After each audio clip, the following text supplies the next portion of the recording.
I'm Dave, and this is Austin Eats. I'm making Canadian bacon from scratch. I have a pork loin that I will brine for 4 or 5 days, then smoke it low and slow, and finally slice it up and fry it in a pan. Canadian bacon from scratch.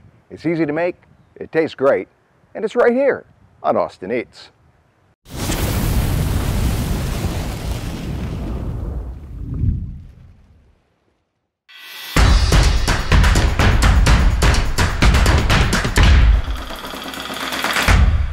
This is an adaptation of a recipe by Steve Raiklin in his book Project Smoke.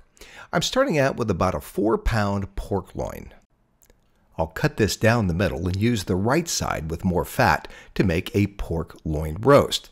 The left side with less fat will be perfect for Canadian bacon.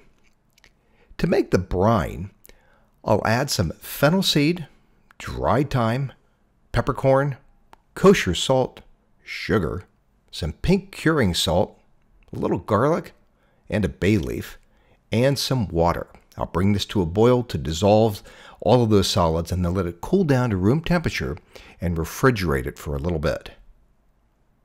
Once that brine has cooled down, I'll add the piece of pork loin to the brine, cover it up, and let this sit in the refrigerator for about 4 days.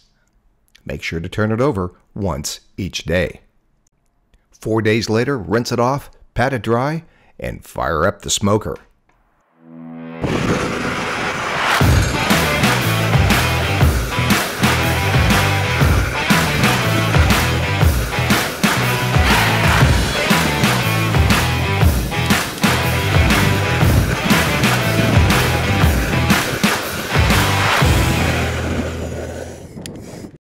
The brined pork loin is in my smoker with the meter thermometer right down the middle.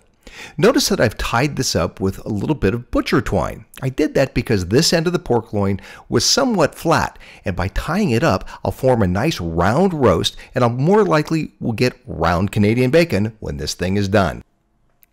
This roast smoked at 250 degrees for 2.5 hours until the internal temperature hit 160 degrees Fahrenheit.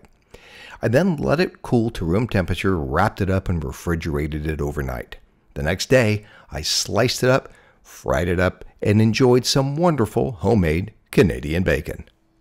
Hey, if you liked the video, let me know. And please subscribe. I've got new videos coming out every week. See you next time on Austin Eats.